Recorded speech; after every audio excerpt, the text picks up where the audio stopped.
Fala, galera da Conferência Chama. Estamos começando aqui o nosso primeiro podcast da nossa conferência, A Sua Imagem e a Sua Semelhança. Estou aqui com pessoas muito especiais. Então, para começar, vou me apresentar. Meu nome é Matheus. Meu nome é Lívia. E queremos apresentar o nosso convidado dessa noite, desse podcast especial, nosso querido João Paulo. Seja bem-vindo, irmão. Obrigado, prazer, Matheus e Lívia. Muito bom estar com vocês aqui. Bom demais, bom demais. Mano, pra começar, a gente tá muito feliz de você estar aqui. A gente tem conversado durante alguns anos aí, né? E você tá aqui com a gente hoje no Pré-Chama e agora na nossa conferência. É muito importante pra nós, assim. A gente agradece muito por você estar aqui. E, assim, eu acho que pra começar o nosso podcast, nada melhor do que você falar um pouco da sua história, né? Como é que João Paulo chegou até aqui, nessa mesa, como é que ele veio parar aqui? Como é que foi esse rolê todo até chegar essa camisa bonita aí que você tá vestindo? Obrigado. Bom, aconteceram muitas coisas, né? Eu sou de 98, 28 anos, sou lá de Brasília e eu nasci no lar cristão, como muita gente, e até os meus 13 anos, 12, 13 anos mais ou menos, eu era um menino normal de igreja, que não perdia culto, ia meio que obrigado, mas ia para o culto da igreja. Era de uma igreja muito conhecida no Brasil, principalmente na região sudeste, centro-oeste, que é a Renascer em Cristo, muito conhecida pela Marcha para Jesus, Apóstolo Esteve Hernandes, Bispa Sônia. Em Brasília, no caso, eu participei de duas marchas para Jesus em São Paulo, com milhões de pessoas. Então, eu cresci nesse contexto de igreja e de uma igreja, no caso, Renascer em Cristo. E aí, com 12, 13 anos, eu levei alguns baques na vida. Minha irmã mais velha se suicidou. Meu pai levou baques financeiros. E a gente teve que se mudar de Brasília. E nós fomos, na época, morar numa cidade do entorno sul do DF, chamada Cidade Ocidental. E lá eu comecei a conhecer as drogas, comecei a me envolver com a coisa errada, creme, maconha, me tornei usuário de drogas. A gente sai da Ocidental quando eu tinha uns 13 para 14 anos, vamos morar em uma região administrativa de Brasília, chamada Guará, e lá eu afundo de vez no mundo, meio em dúvida, meio revoltado com Deus, tipo, porque o Senhor deixou isso acontecer com a minha irmã? Minha irmã era crente da igreja. Eu vi a minha irmã mais velha ensinar a Bíblia para pré-adolescentes. Era uma mulher de oração, era uma mulher santa, no sentido de ela tinha encarnado em si a natureza de Cristo, tinha nascido de novo, e aconteceu tudo isso com ela. Então, eu me revoltei assim com Deus na época, tinha muitas dúvidas. Como eu não tinha nenhum preparo bíblico, teológico, e eu era uma criança, 13 anos, eu não conseguia responder essas dúvidas e questionamentos. E aí fui afundando, entrei para uma gangue de pichação. E aí, em resumo, dos 13 aos 17, eu fui 2 vezes para a delegacia, na verdade 4 vezes para a delegacia, tive overdoses com drogas distintas, mas todas sintéticas, êxtase e LSD. A primeira eu fiquei 4 dias internado na UTI porque tive um derrame pleural. Acho que 70% do meu pulmão esquerdo parou de funcionar. Então, derrame pleural é mais ou menos, tipo, a sensação é como se você estivesse afogando, sem respirar. Minha mãe orando por mim. Minha mãe era muito pentecostal da oração do reteté. E minha mãe era típica do reteté. E meu pai crente também, mas não era batista, mas mais batista, assim, entre aspas, né? E orava muito por mim também, orando, eu dando trabalho, reprovei, fui expulso de escola. Quando eu tinha 17 anos, dia 17 de dezembro de 2015, passagem comprada para... que legal, estou na Bahia, né? Estava com passagem comprada, eu não lembro a cidade exata do interior, mas é no litoral. Eu amava rave, e eu ia participar de uma rave gigantesca aqui na Bahia que chamava Universo Paralelo. Chamava, não, chama, porque existe até hoje.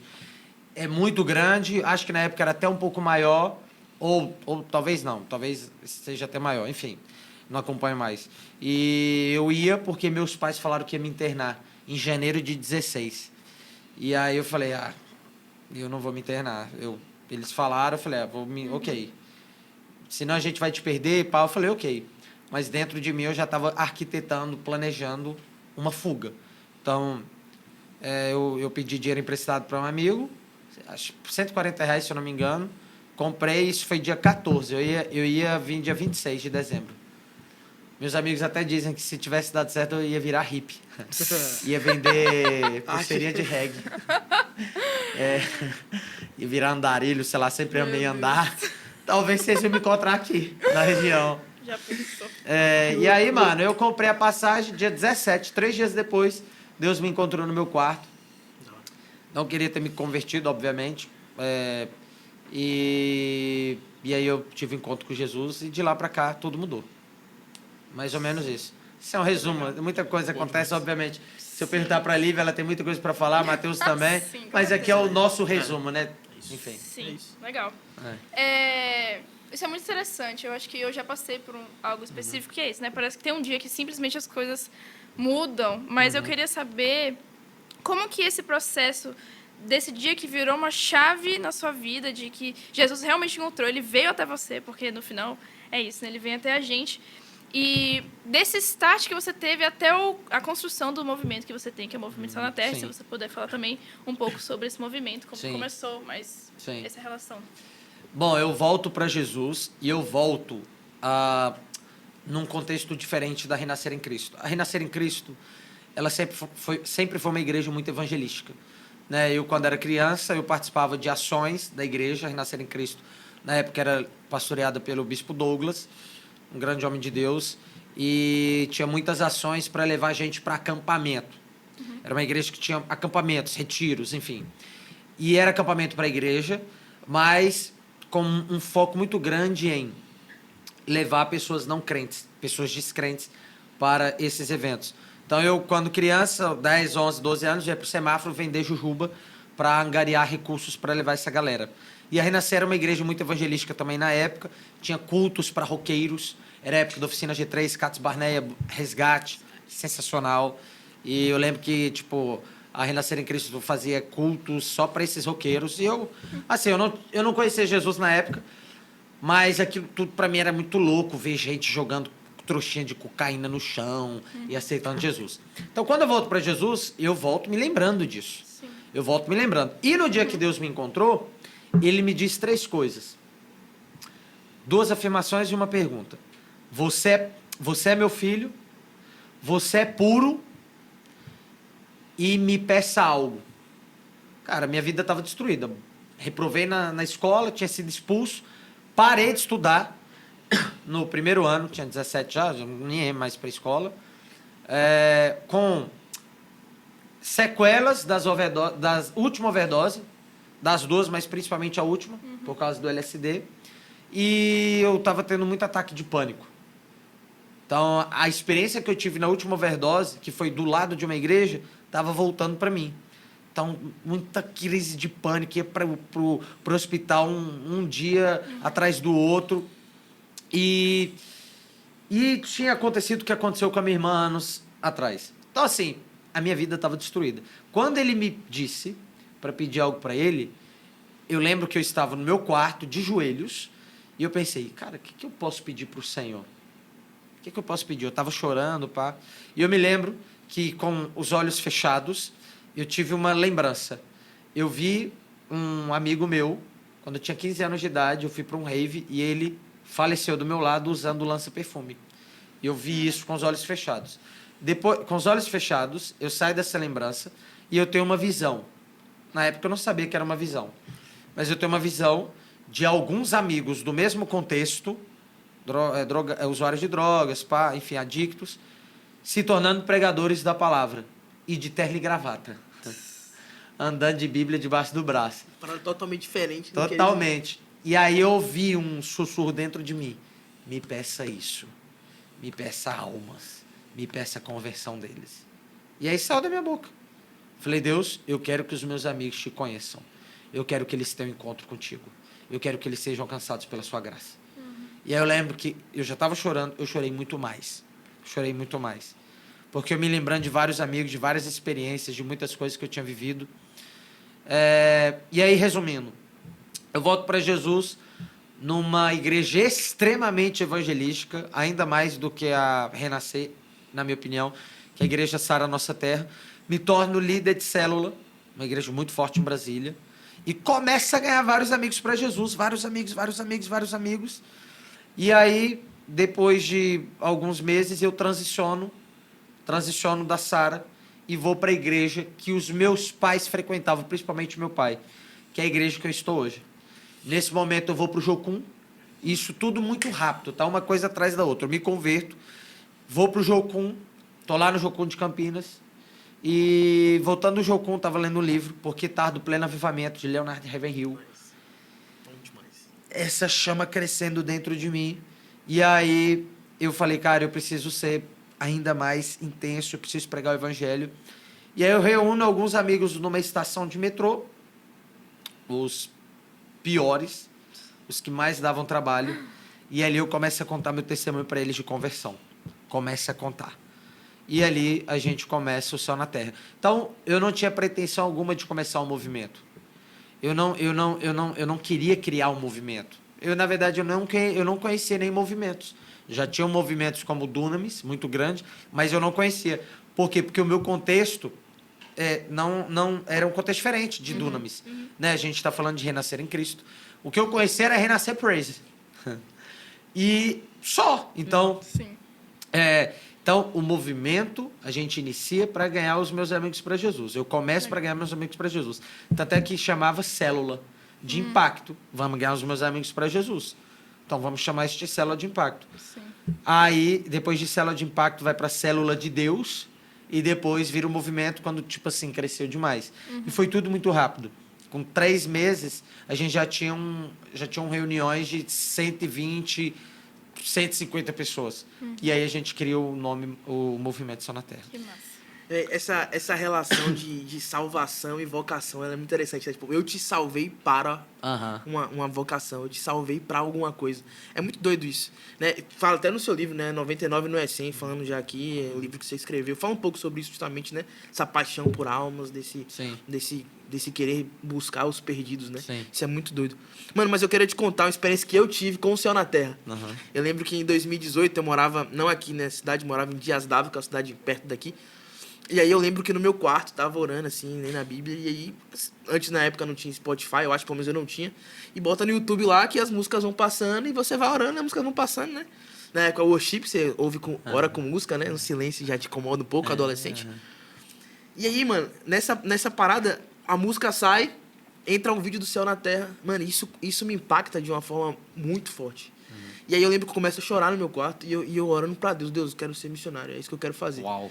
E aí, depois de alguns anos, 2022, eu vou pra missão. Vou pro sertão, assim, fazer missão. Lívia foi pra Tailândia, não precisava falar a história dela. Tem que falar, pelo amor de Deus. Sim. A gente tá aqui falando de missão, pô. Tem que falar. E, vai, como é que você vê esse movimento que começa no seu quarto, que começa no metrô, com seus amigos, com esse chamado de Deus? Pô, João, eu te salvei para uma coisa. E você ora por almas. E aí, essas almas vêm. E esse movimento cresce. Sim. Como é que é a relação do João assim, CPF, com o movimento que está acontecendo? Como é que você se encontra nisso? Você vê você ali inserido num contexto que você estava orando desde algum tempo, mas você vê Deus alargando a sua fronteira para muito mais. Sim. É para as nações, é mais do que você pensou. Sim. Como é que você estava? Como é que estava o seu coração? Sim. Né? Mais do que no movimento. Como é que estava o seu coração? Sabe? Em primeiro lugar, isso foi interessante que você falou, de trazer a ênfase para a experiência que eu tive no meu quarto e como origem daquilo que eu comecei a fazer nas ruas. Eu não comecei a pregar o evangelho porque um dia alguém disse para mim que eu era evangelista. Ah, você é um evangelista. Legal. Eu comecei a pregar o evangelho, evangelizar porque eu tive um encontro com Jesus. Só. Só. E eu gosto de reiterar isso porque muita gente olha para mim, para muitos evangelistas, e dizem, não vou pregar porque não sou evangelista. Não vou às ruas porque não sou evangelista. Como se o ministério da pregação da palavra as ruas e a missão de evangelizar fosse destinada somente aos evangelistas. Mas não.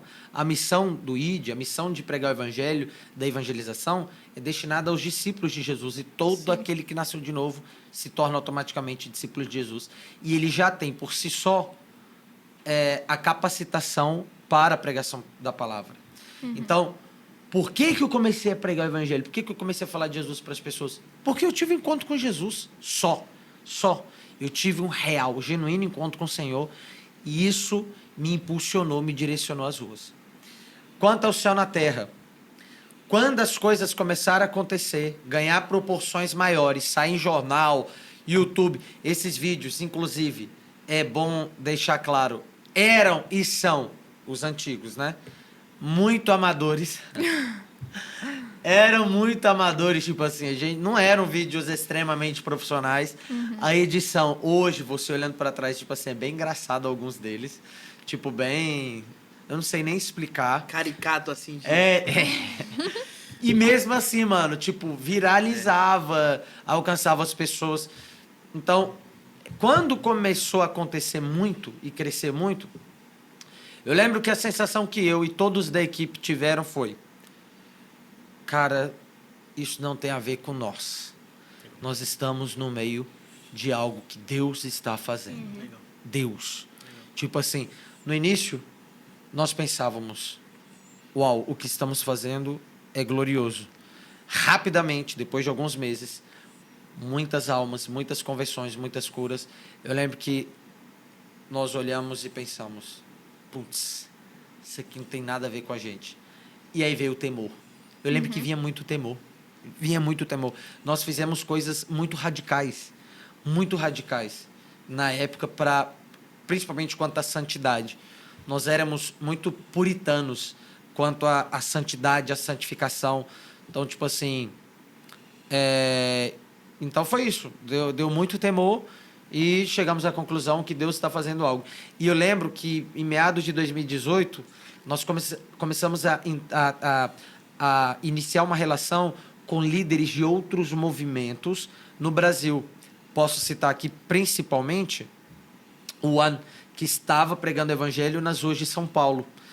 E começamos também a conhecer, entre aspas, movimentos, organizações que não necessariamente estavam pregando nas ruas, mas estavam, por exemplo, nas escolas, nas faculdades, Dunamis, Fire Universitário, galera lá de Goiânia pregando evangelho nas escolas, Guilherme Batista, que é meu amigo. Aí a gente conhece Luca Martini em 2017, se eu não me engano. O ano 2017 também tinha, na época também, Victor Azevedo. Muita gente conhece o Victor Azevedo hoje, pastor de igreja local e pregador. Ele começou também nas ruas pregando num parque do Ibirapuera. Então, quando nós começamos a conhecer essas pessoas, eu não sei se eles fizeram isso, mas eu lembro que eu lembro que quando eu conheci e eu fui buscar o início deles, eu cheguei à conclusão que a grande maioria tinha começado mais ou menos na mesma época. É a galera ali que começou em 2015, 2016. E aí, a sensação do temor aumentou, porque pensamos, putz, tem nada a ver com a gente mesmo. Não apenas Deus está fazendo algo em Brasília, mas no Brasil ele iniciou. Sim. E tipo assim, é isso. Isso é muito lindo de ver, né? A sua história, você contando o seu passado, o que você viveu. E me remete muito à minha história também de lugares que Deus coloca a gente, coisas que a gente precisa viver exatamente para Deus colocar no nosso coração um certo amor igual Ele tem por aquele que está passando por aquilo que a gente também já passou, né? E sim, eu acho que quando a gente sente isso, a gente sabe a dor que a pessoa está passando. E isso me pega, né? Como que Jesus, que já passou por todas as dores, ele se sente com a gente, né? Então, é muito isso de o amor de Deus, a gente olhar com esse amor e compaixão. Sim. Mas, assim, é uma coisa complicada, porque a gente passa por diversas dificuldades na vida é isso que você falou, né? Que você não queria se converter. Ah, não. Mas era um processo que Deus queria que você vivesse também, para ter essa compaixão além da conta, né? Para essas pessoas que estão na rua, os seus amigos que eram os piores. Sim. Então, indo nessa questão isso são coisas ruins, né? São problemas, são fases difíceis da vida, mas linkando com uma pergunta que a gente tem, qual você acha que são os problemas que as pessoas estão passando assim de pecados e tentações que estão impedindo as pessoas de enxergar como elas podem viver a juventude delas para o Senhor? E assim, o que impede, como que a mente jovem, né, não consegue ver essa coisa antes de passar por isso, né? Sim. Então, o que você acha que são essas coisas, né, diante da sua experiência? E como que o evangelho é a resposta para isso? E como que o evangelho é o único fim que a gente pode ter? Legal, boa. Bom, eu acho que os pecados que essa geração lida são mais ou menos iguais aos pecados que gerações anteriores lidavam. Mas tem um que os nossos pais e avós não lidavam, que é isso aqui, ó, o mundo digital. Você ter acesso ao mundo digital, obviamente, não é pecado, não é pecaminoso. Mas no mundo digital podem nascer muitos pecados, problemas e tentações. Então, por exemplo, meu pai, se ele quisesse, vou citar um exemplo. Se meu pai tem 72 anos. Se ele quisesse apostar, ele tinha que ir, por exemplo, numa loteria e apostar, ou ir numa praça e jogar no jogo do bicho. Hoje, o adolescente ele pode apostar numa bet, num jogo do tigrinho, no celular. Nossos pais poderiam acessar pornografia indo numa banca e comprando o jornal. Hoje ele pode ter acesso no celular dele, no computador, no notebook. Eu acho que a minha geração 98, 99, 2000, 2001, talvez, ali, 2002, estava até conversando isso com o Gustavo, foi a última geração que teve pouco contato com o celular, com a internet. Nós somos da época do MSN, do Orkut. As gerações que vieram depois são gerações que já vieram completamente impactadas pelo celular, pela internet, pelo mundo digital. Então, muitos problemas estão nascendo por esse uso excessivo das telas, do mundo digital. Isso está gerando muitos problemas. Um deles é a fragmentação das nossas relações. Então, hoje, o adolescente, o jovem, ele tem poucas relações sólidas, né? Inclusive com seus irmãos. Então, são relações extremamente rasas, né? O próprio Zygmunt Bauman, ele vai falar sobre isso, né? A liquidez das relações, a liquidez do amor. Então, acho que isso está afetando a espiritualidade deles. Então, eles têm mais dificuldade de se relacionar com as pessoas enquanto indivíduos. Ora, e aí eu vou trazer já para o contexto de pregação do evangelho. Se uma das melhores formas de pregar o evangelho para alguém é me relacionando com ele, se eu tiver dificuldade de me relacionar com as pessoas, eu terei automaticamente dificuldade de pregar o evangelho para ele, porque terei dificuldade de me conectar com ele. Então, hoje, o adolescente, o jovem, ele tem muita dificuldade. Um dos principais problemas é que ele tem dificuldade de se conectar com o outro. Então, ele se sente muito só. Então, uma geração que eu vejo que se sente muito só. A solidão é muito presente nessa geração. É um problema grande, né? Por esse motivo, uma geração que tem que tomar muitos remédios controlados, é a que mais precisa de psicoterapia, é a mais adoecida mentalmente, é a mais frágil mentalmente, e aí eu me coloco nisso. Eu queria ser forte mentalmente como meu pai, psicologicamente como meus pais, meus avós. Infelizmente, eu não sou, entende? Então, e aí tem até a questão da droga que eu tomei, tem outras explicações. Mas também tem essa questão do celular, do telefone, enfim. Sim. Então, e o evangelho, ele é uma resposta para isso, porque mais um detalhe. Eu estava conversando com a minha esposa, a gente cuida, né, de adolescentes e de jovens. Cara, eu conversei com ela essa semana que como o adolescente de hoje em dia, o jovem também ali, o jovem de hoje em dia não, porque o jovem de hoje em dia somos nós. Bate aí. É nóis, hein? É nóis! Tem muita gente aí. Depois vocês pagam um hambúrguer pra mim. Perfeito. Tamo junto. O adolescente de hoje em dia, Ele não sabe conversar. Impressionante. Impressionante. Não sabe conversar. Então, em sua grande maioria, eles sempre ou estão... Cara, eu nunca vi tanta fofoca, tipo assim, não sabe falar. Vamos conversar, vamos falar da vida. Não vai, não flui. É só falando do outro. Então, e aí entra nisso que eu falei das redes sociais, enfim, não consegue se relacionar. É só ali, ó, TikTok, Instagram, enfim. Então, ele tá com esse problema aí para resolver. E eu acho que o evangelho é uma das soluções para isso. Não só a psicoterapia, enfim, o evangelho é o principal porque ele rompe barreiras e ele facilita Sim. eu me conectar com você porque ele me faz te olhar como imagem e semelhança. Legal. Que é o final que eu vi. Sim. Porque eu te enxergando como imagem e semelhança, eu vou me relacionar com você com muita verdade, com muita... Sem contar que o evangelho nos enche de compaixão pelo outro. Sim. Então, eu vou te enxergar além dos seus olhos. Vou te enxergar não só como um ser que respira, um ser que tem uma história. Então, calma lá, você tem uma história para contar, eu vou te ouvir. Eu quero te ouvir. Isso aqui não vai me atrapalhar. Enfim, é por aí. Isso é muito legal, porque, tipo assim, é muito mais do que a pessoa pode te dar e te oferecer. É quem ela é.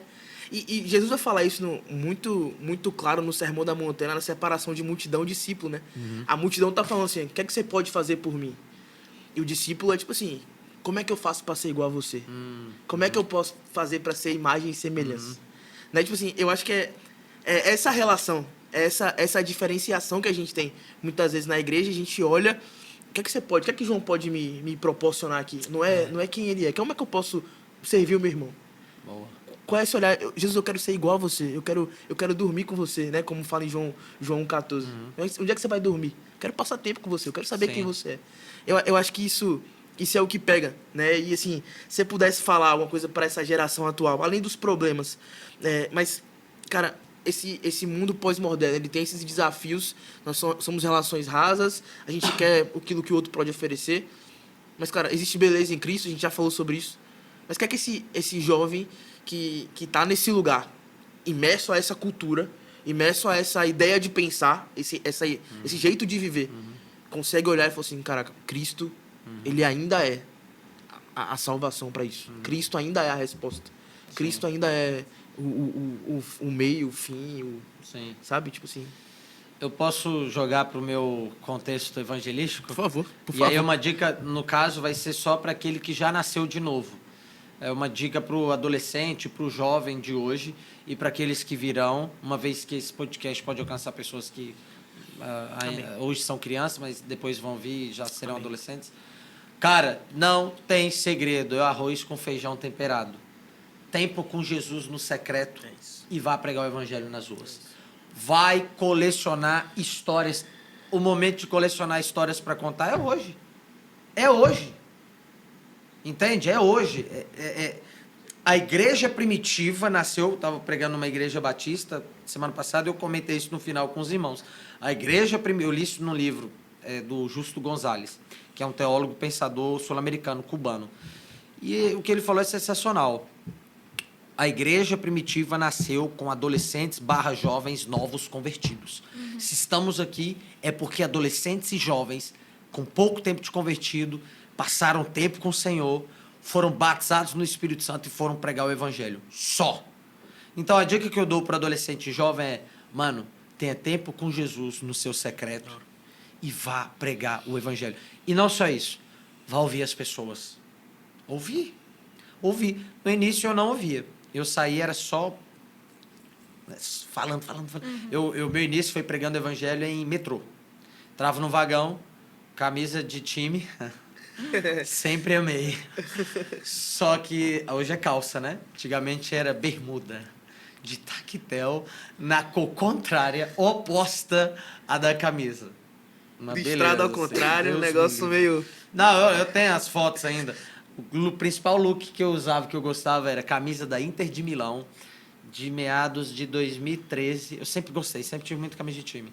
Uma azul com azul escura quadriculada, bermuda vermelha. Meu Deus.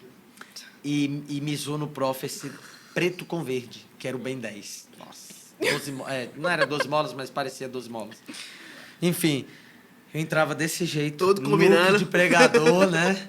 E começava a pregar. E muitas vezes com o boné da Quicksilver.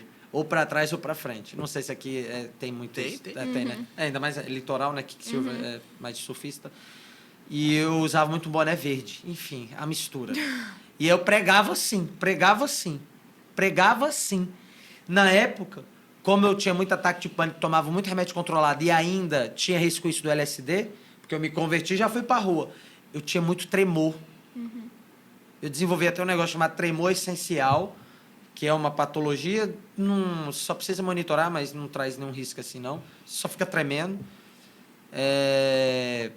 Eu tenho até um amigo que tem, e eu tremia. As pessoas vinham tremendo.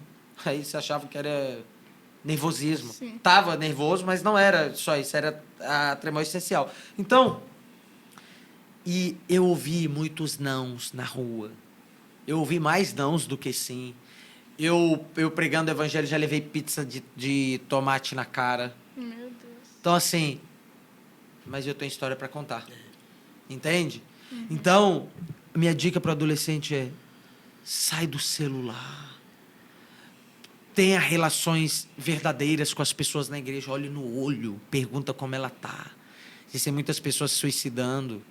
Eu tive não só um caso, citei da minha irmã, alguns casos na minha família. Então, assim, pessoas cheias de Deus que não aguentaram, não suportaram. Então, tempo com Jesus no secreto e vá pregar o evangelho. E nessa de pregar o evangelho nas ruas, se prepare, porque essas pessoas terão encontros com Jesus. Eu já tive encontro com Deus com morador de rua, já tive encontro com Deus com cachaceiro, já tive encontro com Deus com gente com... 3 meses atrás eu vi Jesus num cara chamado Nelson, com tornozeleira eletrônica. Porque você está ali pregando, amando, ouvindo, Jesus encarna ali na tua frente. 4 meses atrás eu deixei de ajudar um irmão que pediu ajuda para mim, porque eu estava aqui, ó. Meu irmão, você pode me ajudar a comer? Aí eu, irmão, hoje não vai dar. Não vai dar. Não era falta de dinheiro, é porque eu estava aqui, ó. E o irmão passando, senhor. Ele passa em 2 mesas, negam. Foi almoçar no mesmo restaurante essa semana, sexta eu lembrei da experiência. Na 3ª mesa, um senhor de idade para. Ele estava no celular, com o óculos dele assim. Ele para, bloqueia, coloca as 2 mãos na mesa e começa a ouvir o cara. Não sei o que eles conversaram, mas deu uns 2, 3 minutos.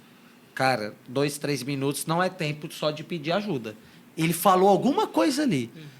E aí, só o cara, né? O outro só estava ouvindo, o senhor. E aí ele pega e paga um prato de comida. Ali, quando eu vi a cena, Deus falou: você não negou ele, não. Você negou a mim. Você negou a mim. Aquele ali sou eu. Ele todo sujo assim. Pensa o arrependimento. Peguei um guardanapo e escrevi um guardanapo assim: oi, você não me conhece, eu também não te conheço, mas eu vi você ajudando esse senhor de idade que estava com fome. Ele pediu ajuda para mim e eu neguei. Eu sou cristão e eu não podia ter negado. Aí eu falei, aqui eu resumo, né? Eu não lembro. Eu até tirei foto para mandar para minha esposa. Saiba que você não ajudou esse senhor apenas. Você saciou a fome do próprio Deus. Aí eu joguei lá o versículo, Mateus, nos evangelhos, Mateus e Lucas. Então, assim, essa experiência até de desobediência me marcou. Então, só que se eu tivesse continuado aqui, ó, eu ia perder o Senhor ajudando ele. Eu ia perder uma experiência de santificação. Então, vá viver o evangelho nas ruas. É a dica que eu dou. Véi, muito da hora. Só porque eu lembrei de uma frase do Tassi, que é nosso líder aqui dos jovens. Ele falou o seguinte: em Jesus nós estamos sempre a um passo de mudar extraordinariamente a vida de alguém.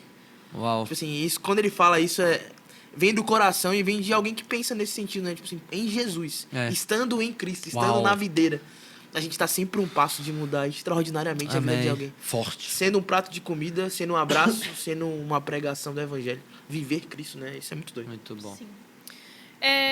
Isso é muito legal, ver como que são as pequenas...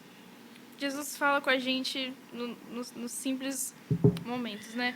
E o que você diria para um jovem, para ele, assim, né, nessa situação que hoje a gente vive, né? Assim, eu estou inserida nesse contexto, amizades e, enfim, todo esse contexto que a gente vive hoje desse mundo é muito difícil, exatamente todos esses problemas que você trouxe, né?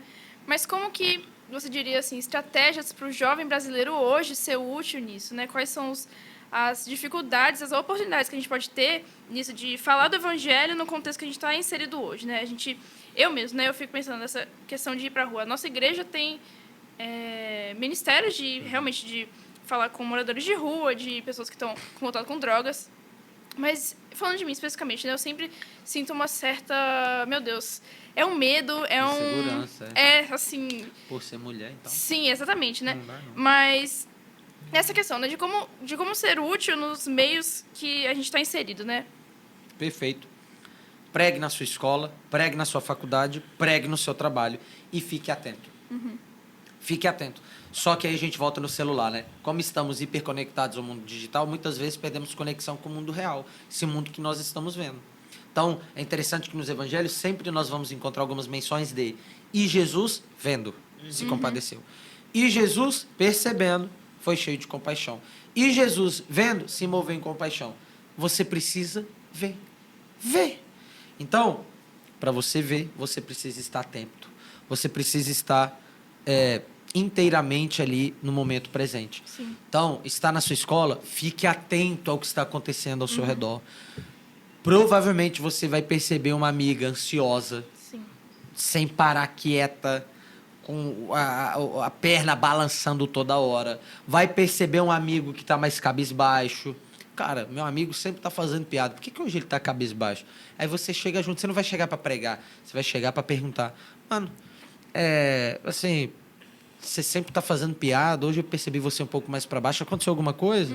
Pá, só de você perguntar, você está à frente da média nacional de preocupação com o outro. As pessoas não nos param para nos perguntar como você está. Sim. Né? Então, uma dica que eu dou lá para os adolescentes da igreja é tipo assim, pergunte 2 vezes para a pessoa se ela está bem. Como você está? Tudo bem? Aí a pessoa vai responder, não é uma pergunta automática. Eu, de fato, preciso saber. Quero saber se você está bem hoje, ou se você está um pouco ansioso, como é que está na sua casa.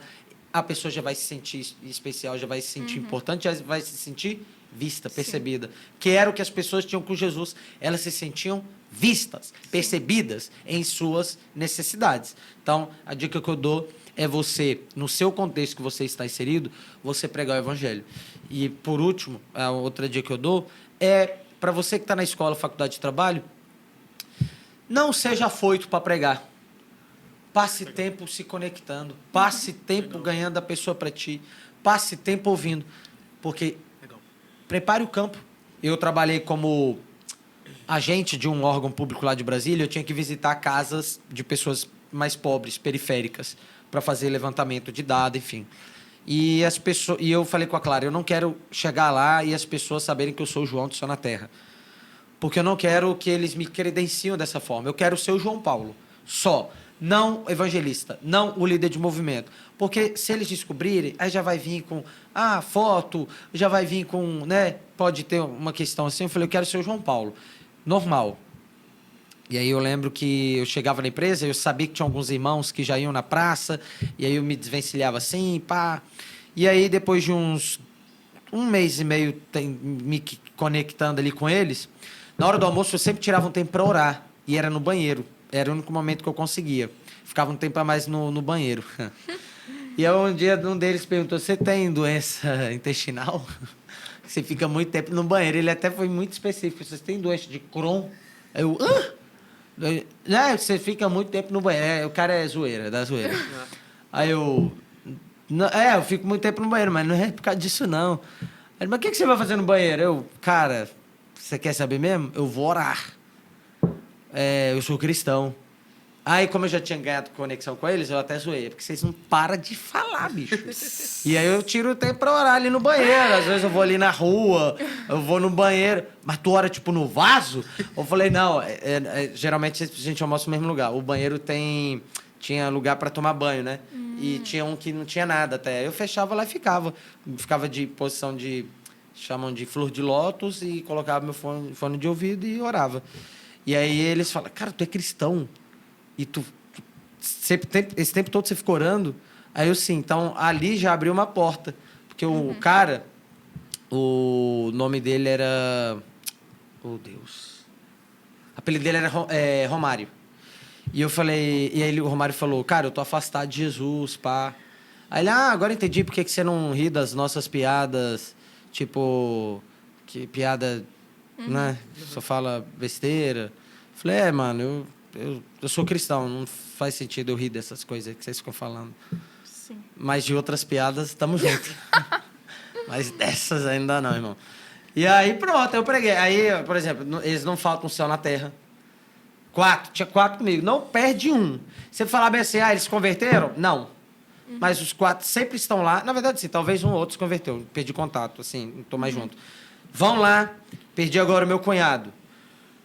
Morreu. Com 27 anos. 3 estavam lá.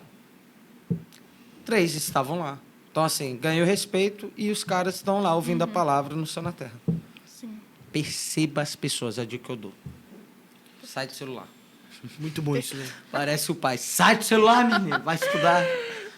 Olha pra vida, né? A vida é, bela. A vida é bela, Não é? já diria o poeta. Mas, mano, falando do céu na terra, assim, como é que você pensa essa questão de futuro para novos movimentos no Brasil?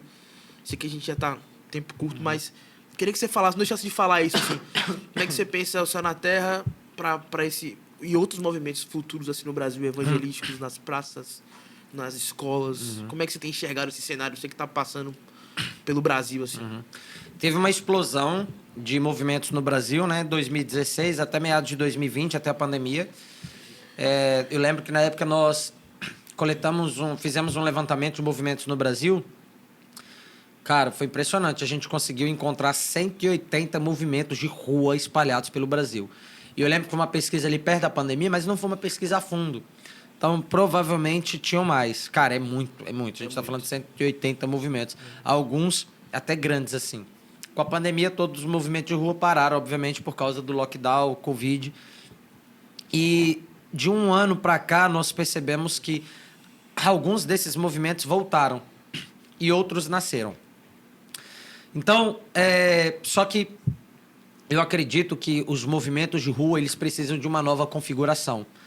Antigamente, a galera foi para a rua, né, no amadorismo ali, só com paixão por Jesus, fazia o culto na rua para pregar o evangelho e alcançar o não crente. Uma das coisas que eu acho que precisa mudar, que nós, enquanto Movimento Céu na Terra, mudamos, é o nosso entendimento do papel da igreja local, da importância da igreja local.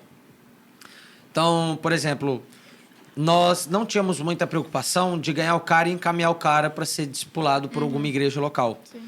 A nossa única preocupação era, vamos fazer o culto e pregar o evangelho para eles. Vamos para a balada pregar o evangelho, vamos para as raves pregar o evangelho, vamos para o carnaval pregar o evangelho e vamos fazer as reuniões e pregar o evangelho e orar para que eles sejam salvos. Então, a gente ficava, tipo assim, empolgados e ficamos ainda 70 almas para Jesus, 80, 100, 150. Mas, em meados de 2020, próximo à pandemia, nós começamos a entender que essas pessoas precisariam ser cuidadas pela igreja local. Sim. E entendemos que Deus não faz nada sem a igreja local. E que, no final das contas, o que fica é a igreja de Jesus. Movimentos passam, mas a igreja fica. Então, nós, com esse entendimento, com essa compreensão, nós começamos a fazer algumas mudanças pontuais que mudaram muito. Por exemplo, no final das reuniões, começamos a coletar os números das pessoas que alcançávamos para conectá-las a igrejas locais, não só a nossa, mas outras de Brasília. Isso durou mais ou menos 3 meses, porque aí já veio a pandemia. Quando voltamos com as reuniões, no caso, novembro do ano passado, nós já voltamos pegando todos os números de WhatsApp dessas pessoas, para encaminhá-las a igrejas locais. E fazer um trabalho em parceria com a igreja. Porque entendemos que Deus não faz nada sem igreja. Sim. Então, nós entendemos que, em resumo, colocando em outras palavras, um movimento deve existir para cooperar com a igreja local. Esse é o papel de um movimento, cooperar com a igreja local. Então, hoje, nós, enquanto Movimento Sal na Terra, estando sediados em Brasília, nós queremos cooperar com a igreja local de Brasília. E eu acho que é essa mudança que os movimentos de rua do Brasil precisam ter. E, por entender que o Céu na Terra sempre foi um modelo para eles, nós queremos nos colocar como inspiração para eles. Por esse motivo, nessas próximas semanas, vamos compartilhar alguns vídeos, alguns conteúdos falando sobre essa transição do Movimento Céu na Terra, que agora, para terminar, faz parte de uma igreja local. A gente pegou o Céu na Terra e colocou para dentro da IR. Legal. As pessoas de outras igrejas podem participar, podem servir. Nós temos voluntários de várias igrejas, mas hoje nós temos um presbitério, um corpo pastoral por detrás, em oração, em apoio. Então, isso nos traz mais legitimidade. Legal. Sim. Isso é muito importante. Eu vi como que a missão ela é de Deus e a igreja precisa. A missão é da igreja também. Se não tiver igreja, a missão não acontece. E o nosso tempo está acabando, mas Sim. eu preciso perguntar isso, porque foi uma coisa que eu vivi. Eu vejo como que Deus está tocando corações dos jovens. Eu vejo Deus incomodando corações mesmo para essa entrega radical, que foi o que aconteceu comigo. Mas o que você diria para jovens que estão querendo viver integralmente missão, de forma resumida, assim, o que você quiser falar, na verdade, né? Ponto número 1. Comece a pregar o evangelho na sua cidade, no seu bairro, na sua escola, faculdade, ali ao redor da sua igreja. Porque se de fato ele foi comissionado pelo Senhor, ele carrega muito amor e compaixão por almas. Se de fato ele carrega compaixão e amor por almas, ele vai pregar na cidade dele. Ele não vai pregar só em outra nação, ele vai pregar na cidade dele. Então, em primeiro lugar, queime por Jesus no seu contexto local. Isso vai te preparar para as nações. Segundo, dica que eu dou, tente encontrar alguma forma de você levantar recursos sem depender da igreja. A igreja precisa investir, a igreja precisa apoiar. Não tem como a igreja não investir financeiramente nos missionários, mas, obviamente, a igreja não consegue investir em todos. Seria um sonho, mas não consegue. Então, o ideal é seguir o conselho de Paulo. Construir tendas. Hoje, eu tenho minha loja de camisa de time para isso, pensando nisso. Onde eu estiver, eu vou poder vender camisa de time, vou poder ir atrás de camisa de time, garimpar, que eu amo garimpar, e vender essas camisas online. Então, encontre uma forma de você angariar recursos para se sustentar na missão, para não pesar a igreja. Então, Paulo disse, levantava tendas para não ser um peso na vida de vocês. Terceiro, idioma. E esse eu despertei só mais tarde. O primeiro eu despertei cedo, o segundo eu despertei cedo, mais ou menos. Era moleque. Terceiro eu despertei tarde sobre idiomas. E eu despertei porque eu passei aperto. Eu preguei em 17 países, em rua. Sempre as igrejas me levam a pregar agora no Canadá. E eu falo, pastor, eu vou pregar, mas deixa eu te falar, me leva pra rua. Deixa eu pregar na rua, tu vai me traduzir. A maioria, tu fala o idioma? Não. Mas tem como você me traduzir? Então, eu fui pra França, levei um amigo poliglota da minha idade, e é constrangedor, o cara é poliglota, e eu, enfim, nada. Eu falava em português e o cara me traduzindo ali no francês, ali. E então, eu despertei mais tarde. Então, eu aprendi o espanhol e agora estou no inglês para aprender o inglês. Tá? Essa terceira dica. E quarta dica que eu dou é: não existe envio sem igreja. Então, tem muita gente que se envia, mas o envio tem que ser com a igreja.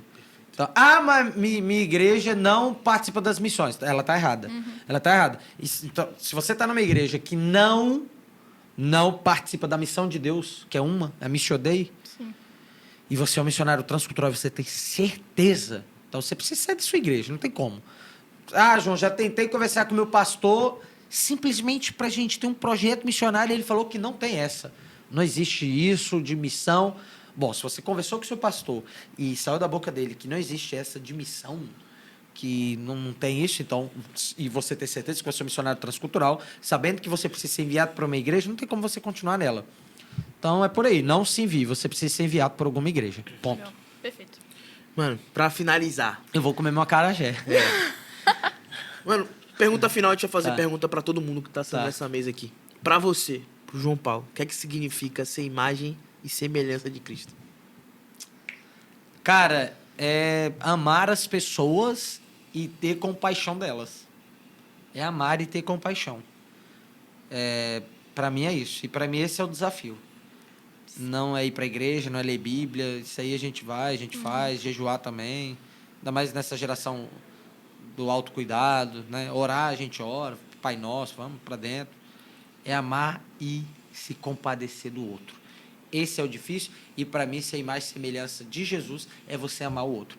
Todas as religiões aí, todo mundo ama um Deus. O budista ama Buda, o hindu ama vários, o muçulmano ama Alá. Todo homem que segue uma religião ama Deus. Que não existe, mas Sim. é um Deus, uma divindade.